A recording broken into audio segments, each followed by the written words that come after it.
얼마 전에 아론이 학교 일로 아내를 아론이 학교에 데려다 주고서 저는 한 3시간 정도를 그 아론이 학교 근처에 있는 카페에 머물렀습니다. 제가 갔던 그 카페의 이름은 마야 카페라는 곳이었어요. 근처에 마야사라는 절이 있었거든요. 아마도 그 절의 신도가 운영하는 카페였겠죠. 어찌되었든 제가 그 카페에 들어갔을 때에는 그 카페에 손님이 하나도 없었습니다. 그런데 곧 아주머니들 몇 팀이 우르르 몰려 들어왔죠. 그때 저는 노트북과 책을 펼치고 귀에는 이어폰을 양쪽에 꽂고, 요즘에 노이즈 캔슬링 되잖아요. 옆에 있는 사람들의 소리가 잡음들이 잘 들어오지 않습니다. 어쨌든 그렇게 집중하여서 설교 준비를 하고 있었는데요. 그래도 제 옆에 앉아 있던 그 아주머니들의 말소리가 조금씩 들렸습니다. 그래서 들리는 말이 뭐였냐면은 기도에 관한 이야기였습니다. 저는 그 기도에 관한 이야기를 하시는 그 아주머니들을 보면서 아하, 저분들 교회 다니시나 보다 라고 했는데, 얘기를 마저 들어보니까 그분들은 불교 신자들이었습니다. 여러분 보세요. 교회 다니는 사람들만 기도하는 거 아닙니다. 불교 신자들도 기도하고 이슬람 신자들도 기도합니다. 빡트 그러나 우리 그리스도인들의 기도는 그들과 결이 다르다라는 이야기입니다. 어떤 면에서 다를까요? 오늘 본문을 통하여 배울 수 있겠는데요. 그래서 첫째, 오늘 본문을 통하여 예수님께서 가르치신 성도의 독특한 기도의 방식, 그것이 무엇이냐? 한번 따라해 보십시오. 하나님 중심의 기도. 우리 모두는 자기 중심적이에요. 그렇죠? 그래서 보통 사람들이 기도한다라고 할 때 뭐 불교 신자든 기독교 신자든 많은 성도들이, 많은 사람들이 기도한다고 할 때에 나의 계획과 바람과 성공과 명예를 중점에 두고 기도하곤 하죠. 하지만 기도를 제대로 하는 성도의 기도는 다르다라는 거예요. 어떤 면에서 다른가? 우선적으로 하나님의 이름과 나라와 뜻에 중점을 두고 기도합니다. 그래서 보시면은 9절 이하의 말씀이죠. 그러므로 너희는 이렇게 기도하라. 하늘에 계신 우리 아버지여, 이름이 거룩히 여김을 받으시오며 나라가 임하시오며 뜻이 하늘에서 이루어진 것 같이 땅에서도 이루어지이다. 아멘. 자, 하나님의 이름이 거룩히 여김을 받는다. 저 말의 뜻이 뭡니까? 어렵지 않습니다. 이 세상 많은 사람들이 하나님을 찬양하며 예배하고 그에게만 영광을 오로지 돌리는 것입니다. 조금 어렵게 표현을 할게요.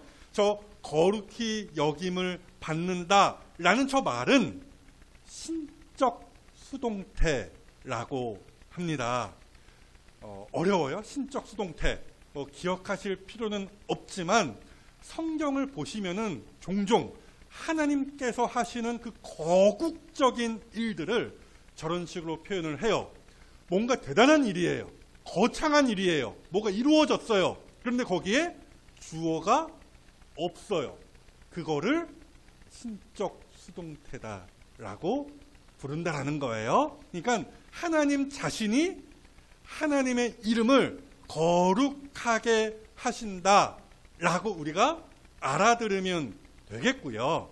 이걸 조금 달리 표현하면은 하나님께서, 주어는 어쨌든 보이지 않지만 하나님이에요. 하나님께서 은총을 두루 베푸셔서 사람들을 구원하시고 변화시키심으로써 그 사람들을 통하여 하나님이 찬양받으시고 예배받으시고 영광 받으심으로써 하나님 자신을 거룩하게 하신다. 뭐 이렇게 되는 것입니다. 어렵죠? 마태복음 5장에 있는 말씀을 예로 들어볼까요? 하나님이 성도를 구원하시죠. 그러면 우리는 그 하나님의 말씀의 원칙을 따라 착하게 또 거룩하게 살아가는 거예요. 말 그대로 소금과 빛의 사명을 감당하는 것이지요. 그러면 우리 주변 사람들이 우리를 보며 뭘 해요? 집사님, 권사님, 목사님 뭐 이렇게 그 사람에게 영광을 돌리고 그 사람을 칭송하는 것이 아니라 하나님께 영광을 오로지 돌리게 된다라고 했잖아요. 이게 말하자면 하나님께서 하나님의 이름을 거룩하게 하시는 거예요.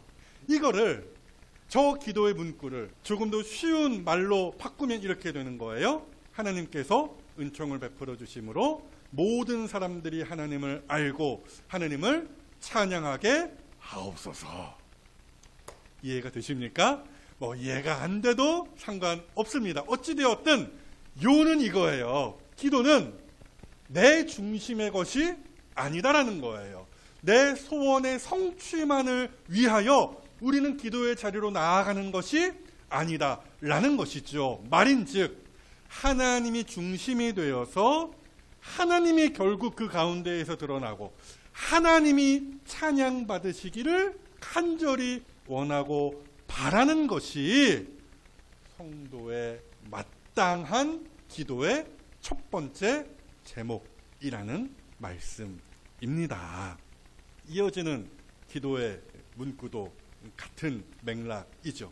그래서 보십시오. 성도는 무엇보다도 그 다음이죠. 나라가 임하시오며 뜻이 하늘에서 이루어진 것 같이 땅에서도 이루어지다. 그렇죠? 하나님의 나라와 그 뜻에 최우선의 관심을 가지고 그것을 바람으로 삼고 기도할 수 있어야 합니다. 그래서 저기 나라라고 되어 있죠. 저 나라는 뭐예요?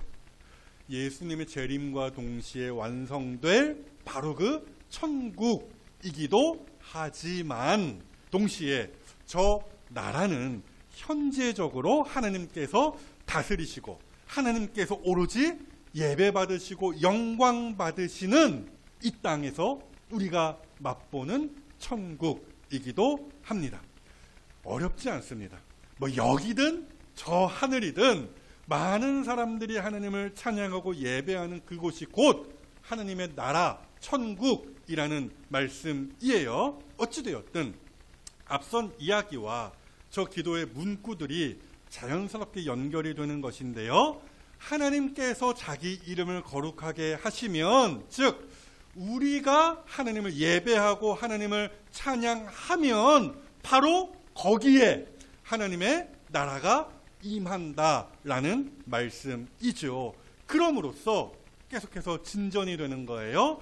하나님께서 애초에 계획하시고 뜻하셨던 모든 일들이 완성을 향하여 그렇게 한 걸음씩 한 걸음씩 나아가게 되는 것이죠. 그걸 또한 바라는 기도가 뜻이 하늘에서 이루어진 것 같이 땅에서도 이루어지다라는 기도입니다. 자, 보십시오. 저기에 있는 하늘 어딥니까? 그냥 저 하늘입니까? 그게 아니라 하나님과 천사들이 거하는 아주 신비로운 곳입니다. 조용기 목사님은 저거를 이제 4차원의 영적 세계 뭐 이런 식으로 표현하셨죠. 제가 중학교 때인가 고등학교 때인가 샀던 제 인생 최초의 신앙 서적이 있는데 그게 조용기 목사님의 4차원의 영적 세계라는 책이었어요. 그 문구가 문득 떠오르더라고요. 저 하늘이라는 말을 보면서요. 어찌되었든 그곳은 그 하늘은 하나님과 천사들이 거하고 있는 그 4차원의 그 영적 세계는 퍼펙트합니다. 하나님의 뜻이 완벽하게 이루어진 곳이라는 말씀이에요. 하지만 그곳으로 끝난 게 아니라는 것이죠. 그 완벽한 하나님의 뜻이 하늘에서 이루어진 것과 같이 이 땅에서도 이제 이루어져야 한다라는 말씀이에요. 아시는 것처럼 아직 이 세상은 악랄합니다. 말하자면 이 세상은 사탄과 악인들의 놀이터와 같습니다. 그러니까 악이 여전히 기승을 부리고요. 활개를 치고 있다라는 것이죠. 바로 이때 그리스도인은 뜻이 하늘에서 이루어진 것 같이 이 땅에서도 그 하나님의 계획이, 그 하나님의 뜻이 완벽하게 이루어지다. 이렇게 기도할 수 있어야 한다라는 것이죠. 물론 그렇게 기도하면서 조급해하거나 불안해하실 이유는 전혀 없어요. 왜요? 마귀와 악인들은 결국 어디로 가요? 패배하여 저 지옥에 떨어질 것이고 하나님과 우리는 이길 것이니까요. 결국 하나님의 뜻이 그렇게 이 땅에서도 완벽하게 이루어질 것이기 때문에 우리는 조급해하거나 불안해할 이유가 전혀 없어요. 자, 어찌되었든 이처럼 기도는 하나님 중심적입니다. 이 사실을 본문의 이 첫 단락이 가르쳐주고 있는 것이죠. 하나님의 이름이 거룩하게 되어짐으로 하나님의 나라가 임하는 것이고 그 결과 모든 것이 이 땅에서도 온전하여지는 것. 성도는 이것을 최대의 소원이자 목표로 삼고 기도해야 한다라는 거예요. 그리고 딱 정확하게 이러한 기도의 본을 누가 보여주셨겠어요? 예수님이 보여주셨습니다. 예수님께서 십자가에 달리시기 전날 밤 어디에서 기도하셨어요? 겟세마네, 그렇죠? 겟세마네라는 곳에서 기도하셨는데요. 거기서 어떻게 기도하셨는가? 마태복음 26장에 길게 나와 있죠. 이에 말씀하시되 예수님이요, 내 마음이 매우 고민하여 죽게 되었으니 너희는 여기 머물러 나와 함께 깨어 있으라 하시고 조금 나아가서 얼굴을 땅에 대시고 엎드려 기도하여 이르시되 내 아버지여 만일 할만 하시거든 이 잔을 내게서 지나가게 하옵소서. 그러나 나의 원대로 마시옵고 아버지의 원대로 하옵소서 하셨대요. 당시 예수님의 십자가의 죽음, 그 심판을 앞둔 그 예수님의 심리 상태를 잘 보여주는 구절들이 저기 있는데요. 예수님은 속이 타들어서 죽을 지경이었다라는 거예요. 그래서 예수님께서는 말 그대로 쓰러지듯 엎드리실 수밖에 없었다라는 것이죠. 지난 시간에 제가 말씀을 드렸어요. 유대인들은 서서 손을 들고 기도하면 이게 유대인 기도의 어떤 기본적인 폼이에요. 우리는 이렇게 기도하지만 유대인들은 서서, 그렇죠? 당당하게 하늘을 올려다보면서 손을 들고 기도하는 것, 이 폼이 유대인들의 기도의 기본적인 폼이라고요. 그런데 예수님은 엎드리셨대요. 저게 헬라어로 픽 하고 쓰러졌다라는 말이거든요. 그렇게 감정적으로 또 육체적으로 예수님이 무지하게 힘드신 상황이었다라는 거예요. 그럼에도 예수님은 그렇게 자기 감정만 앞세우시지 않았어요. 자기 소원을 막무가내로 우기고 다 따발총처럼 앓으시고서 기도 끝! 이렇게 마무리하시지도 않으셨습니다. 그렇죠? 오로지 하나님의 뜻만이 이루어지기를 바라셨어요. 그래서 내 원대로 마시옵고 아버지의 원대로 하옵소서 이렇게 기도하셨다라는 말씀이지요. 사랑하는 여러분, 이런 면에서 오늘 우리의 기도 생활을 돌아보실 수 있어야 하는 거예요. 여러분, 얼마나 하나님 앞에서 우기십니까? 여러분, 얼마나 내 감정만 앞세우며 생떼를 부리시곤 합니까? 아니면 아예 기도라는 걸 안 하십니까? 어찌되었든 여러분, 오늘 우리는 본문을 보면서 우리의 기도의 틀을 뒤집어야 하는 거예요. 180도요. 그렇죠? 겟세마네에서 기도의 모범을 보이신 예수님을 보면서 너무 감정적이고 조급했던 마음을 정돈하실 수 있어야 하는 것이죠. 그래서 기도하기 전에 항상 하나님께서 나에게 바라시는 것이 무엇일까? 하나님의 이 땅을 향한 마음과 그 소원은 무엇일까? 하나님 중심에서 이것을 먼저 살핀 후 골방에 들어가 기도하실 수 있어야 합니다. 그래서 바라기로는 하나님이 많은 사람으로 하여금 찬양 받으시기를 원하시고요. 그의 나라가 임하고 그의 모든 계획이 완벽하게 이루어질 것을 바라시며 기도하실 수 있는, 그렇게 말 그대로 하나님 중심의 기도를 감당하실 수 있는 이 자리의 성도들이 되시기를 기도의 본을 제대로 보이신 우리 주님의 이름으로 축복합니다. 여기에서 한 걸음 더 나아가서 예수님께서 가르쳐 주신 성도의 기도의 방식 또 하나, 둘째, 한 번 더 따라해 보십시오. 하나님께 맡기는 기도. 자, 이제 기도의 초점이 어디로 오는지 잘 보세요.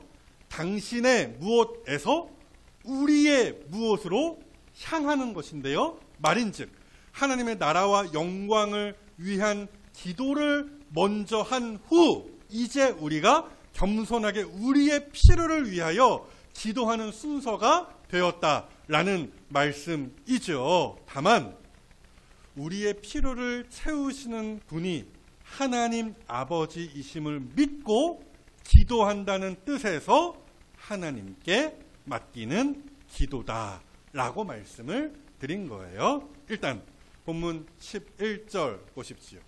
오늘 우리에게 일용할 양식을 주시옵고, 저렇게 기도하라고 예수님께서 가르치셨어요. 보십시오. 우리 성도가 이 세상에서 사는 데 있어서 필요한 것들이 절대 무시되지 않아요. 야, 너희들은 이슬만 먹고 살아. 우리 주님이 그렇게 우리를 내몰지 않으셨다라는 거예요. 그래서 일단은 일용할 양식, 오늘의 양식을 구해야 한다라고 가르치신다라는 말씀이죠. 출애굽한 그 이스라엘 백성들이 광야에서 어떻게 생활했는지를 떠올려 보시면 좋아요. 하나님께서 그 매일의 양식을 그 광야에 있었던 이스라엘 백성들에게 공급하셨어요. 그 음식, 이스라엘 백성들에게 매일같이 특별하게 공급하셨던 그 음식의 이름이 무엇입니까? 만나, 그렇죠? 만나입니다. 만난다고 해서 만나예요. 그건 아니지만 어찌되었건 출애굽기 16장 말씀이죠. 그때 여호와께서 모세에게 이르시되 보라, 내가 너희를 위하여 하늘에서 양식을 비같이 내리리니 백성이 나가서 일용할 것을 날마다 거둘 것이라. 그러니까 아침에 눈 뜨고 집 밖으로 나아가 보면은 그 신비로운 만나라는 것이, 그 하늘 양식이라는 것이 주렁주렁 달려 있었다라는 거예요. 그걸로 이스라엘 백성들은 그 척박한 광야에서 그 하루를 먹고 살았다더라는 이야기입니다. 동일합니다. 결국 따지고 보면은 그 욥의 고백대로 주신 이가 누구예요? 하나님이시죠. 그렇죠? 그리고 거두시는 이도 하나님이시에요. 하나님의 손에 우리의 말하자면 생계가 달려 있다라는 이야기예요. 그러하기에 우리는 일용할 양식을 주옵소서 기도할 수밖에 없는 것이죠. 그 기도는 크게 두 가지 의미를 가지는데요. 먼저는 하루의 삶을 온전히 하나님의 손에 맡긴다는 신앙의 고백이에요. 그렇죠? 우리의 삶이 하나님께 달려 있다라는 신앙의 고백이라는 말이에요. 그리고 또 하나는 하나님께서 오늘 나에게 주신 것을 야무지게 쓰겠다는 절제된 삶에 대한 결단이기도 합니다. 자, 그래서요, 내 수중에 상당 기간 생존할 수 있는 어떤 양식과 재물이 있다면 그것을 주신 하나님께 감사하며 펑펑 써버리는 것이 아니라 그분의 뜻에 따라 절제하며 사용할 수 있어야 하는 것이고요. 혹 오늘 하루를 살기에 버겁더라도 하나님이 우리의 아버지, 하늘에 계시는 우리 아버지라고 했잖아요. 아버지 되심을 믿고 신뢰함으로 한숨과 불평으로 그 하루를 보내는 것이 아니라 잠잠히 그 주님이 가르쳐 주신 기도를 따라 기도의 자리로 나아가 기도할 수 있어야 하는 것이에요. 예전에 우리 얼라들은 모르겠지만 20년은 됐나요? 대통령 선거를 할 때 한 후보가 유행시켰던 말이 하나 있어요. 살림살이는 좀 나아지셨습니까? 네, 기억하시죠? 여러분, 그런 말을 하는 존재가 이 땅의 대통령뿐이겠습니까? 아니라는 것이죠. 하늘에 계신 우리 아버지께서도 우리의 인생과 행복에 대하여 지대한 관심을 두고 신경을 쓰십니다. 이 사실을 믿으시는 여러분들이 되시기를 주님의 이름으로 축복합니다.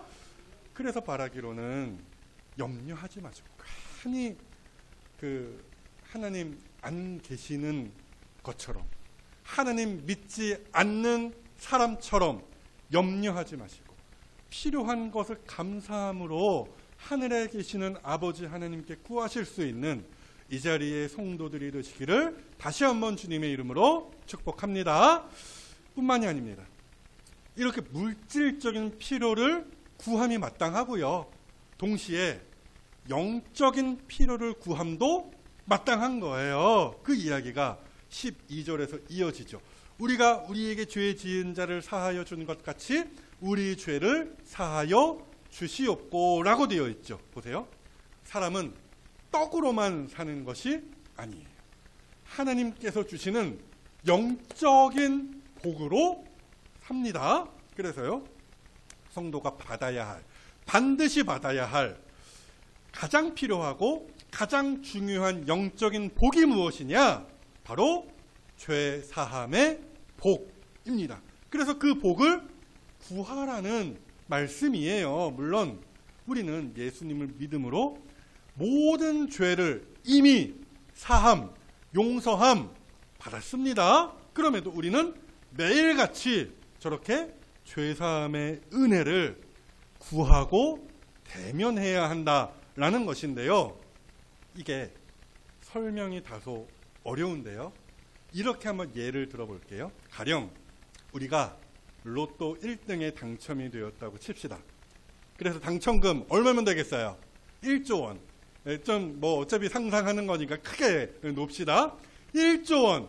1조 원을 그래서 로또 당첨돼서 받았다라고 쳐보세요. 생각만 해도, 상상만 해도 좋으시죠? 써도 다 못 쓰고 죽을 만큼 정말 큰 돈이잖아요? 그러면 1조 원이 찍힌 그 통장 매일 열어볼 거 아닙니까? 그렇죠? 열어보면서 웃겠죠? 그렇죠? 먹은 거 없어도 배부르겠죠? 돈을 마음껏 써도 은행 이자 덕분에 오히려 불어나요. 그 앞자리 1조 원, 그 1이 바뀌지가 않는 거예요. 그럼 한박 웃음을 매일같이 짓겠죠. 저 죄 용서함의 기도를 그런 차원에서 우리가 이해해 볼 수 있다는 거예요. 그러니까 내가 예수님 믿고 죄 사함이라는 어마어마한 그 은혜를 일시불로 받았다라는 거예요. 그럼 매일같이 그 은혜를 떠올리며 감사하고 기뻐하겠죠. 그리고요, 예수님을 믿고 구원받았음에도 우리 안에 여전히 뭐가 있어요? 죄성이 있어요. 그러니까 매일 죄에 끌리고 유혹을 받고 또 매일 죄를 짓는다라는 거예요. 그때 우리는 마치 그 누가복음 18장에 있는 그 세리처럼 기도할 수 있죠. 나를 불쌍히 여기소서, 나는 죄인이로소이다. 여러분 기억하세요? 우리는 항상 이렇게 애통하는 마음으로 하느님 앞에 서는 사람들입니다. 아무튼 그때마다 죄에 흔들리고 넘어지고 지치고 분투할 때마다 우리는 여전히 우리를 사랑하시고 우리를 아들이요 딸이라 부르시는 그 하나님의 자비로운 음성을 기도할 때마다, 회개 기도할 때마다 듣게 되는 것이지요. 이토록 닳지 않는 하나님의 무한하신 은혜와 사랑 앞에서 우리가 매일같이 감격할 수밖에 없겠죠. 그러니까 죄 용서함을 구하는 기도라는 것은 우리가 받은 죄사함의 그 은혜를 다시 한번 확인하는 기도의 자리가 되는 것이고요. 이제는 하나님과 같이 거룩하게 살겠노라 다짐하는 결단의 자리가 되는 것이에요.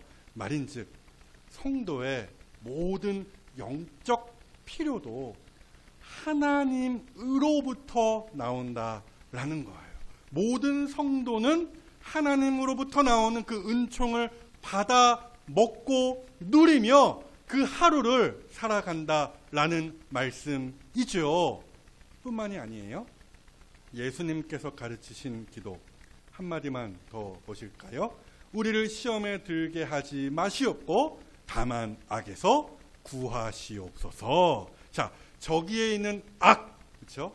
뭡니까? 악한 자, 사탄을 가리키는 말입니다. 그러니까 사도 베드로가 가르친 것과 같이 우는 사자와 같이 삼킬 자를 찾아 어슬렁대는 바로 그 사탄입니다. 보세요. 사탄은 으르렁 사자와 같이 강합니다.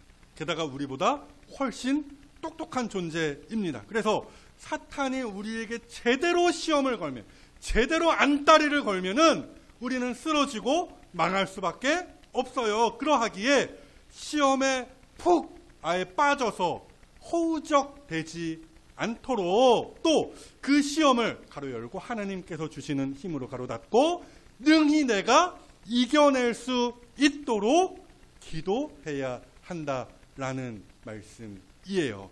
고린도전서 10장 13절 말씀이죠. 사람이 감당할 시험 밖에는 너희가 당한 것이 없나니 오직 하나님은 미쁘사 너희가 감당하지 못할 시험 당함을 허락하지 아니하시고 시험 당할 즈음에 또한 피할 길을 내사 너희로 능히 감당하게 하시느니라. 저렇게 좋으신 아버지 하나님께 우리가 악에서 우리를 건져 주옵소서. 시험에 푹 빠지지 않도록 우리를 깨워 주시옵소서. 기도함이 마땅하다라는 거예요. 자, 이렇게 두 번째 단락은 전적으로 인간의 필요에 대한 기도의 제목들로 구성이 되어 있습니다. 물질적인 필요로서 일용할 양식을 구하는 기도였고요.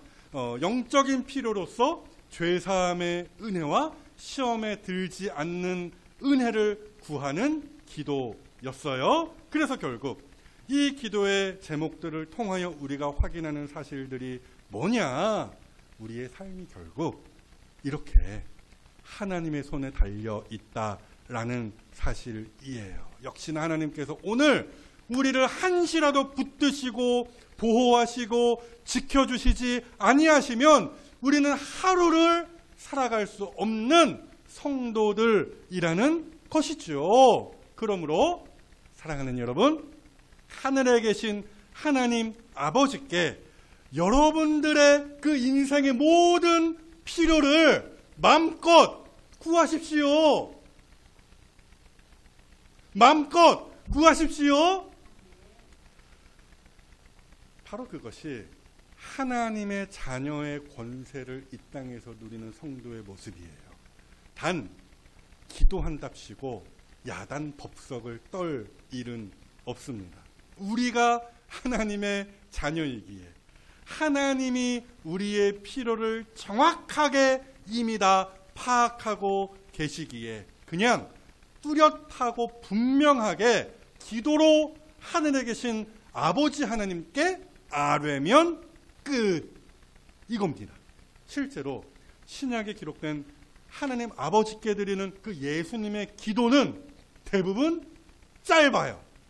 물론 예수님께서는 매일 또 밤새 기도하시기를 쉬지 않으셨지만 어찌되었든 성경에 기록된 그 예수님의 8번의 기도 중 6번의 기도가 딱 한 문장으로 되어 있다라는 사실이에요. 그래서요, 예수님께서 앞서 말씀하시기를 이렇게 하셨죠.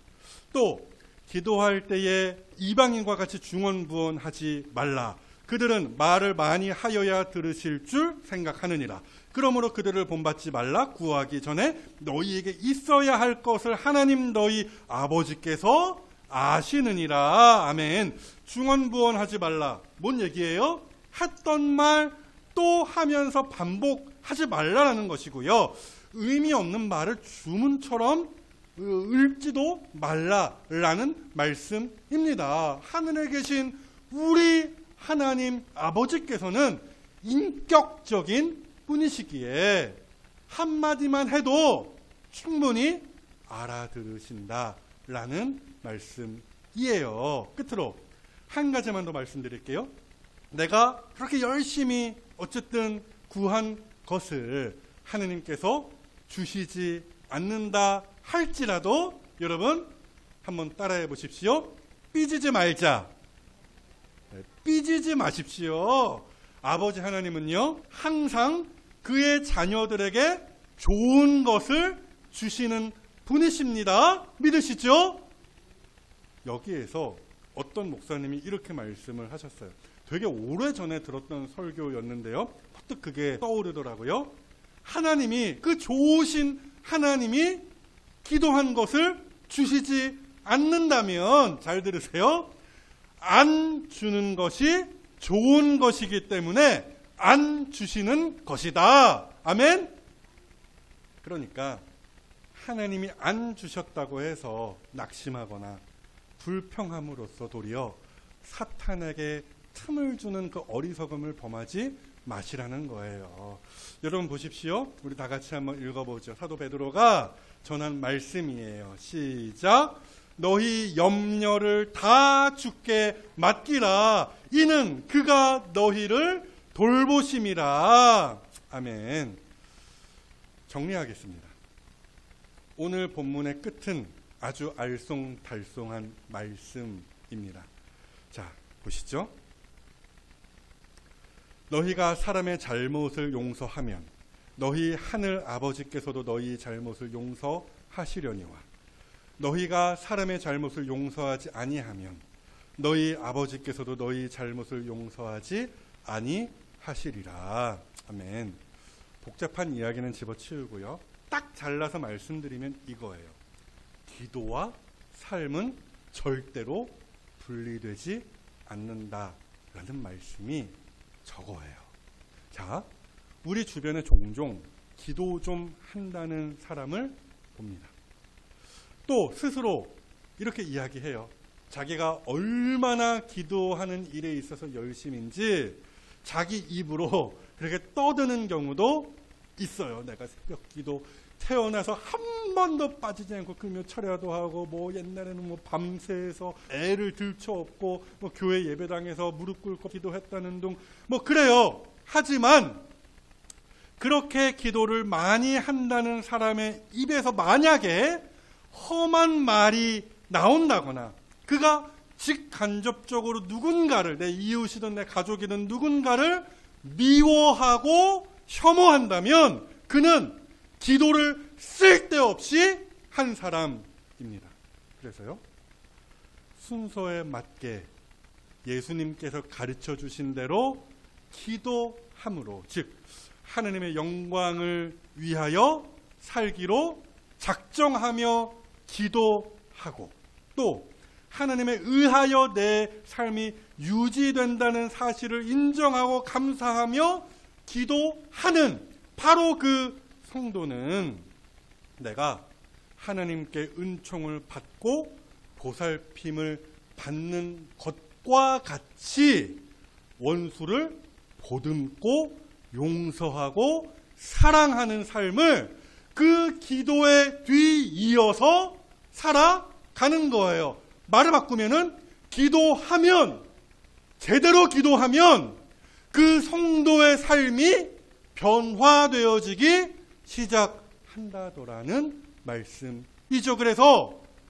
나에게 잘못한 사람을 하나님이 나를 용서해 주신 것과 같이 나도 용서해 준다라는 말씀이 뒤이어진다라는 것입니다. 그래서 바라기로는 먼저는 하나님이 이 세상 가운데에서 높임을 받으시기를, 찬양받으시고 칭송받으시기를 위하여 기도하시는 성도가 되시고요. 더 나아가서 감사함으로 우리의 필요를 아버지 하나님께 구하시며 복 받으시는 성도가 되십시오. 뿐만이 아니라 그 기도하는 삶이 하나님과 같이 점점 아름다워지는 이 자리에 주의 자녀들이 다 되어주시기를, 우리의 모든 필요를 다 아시고 적절하게 채워주시는 우리 주님, 참 좋으신 하늘에 계신 우리 하나님 아버지의 이름으로 축복합니다.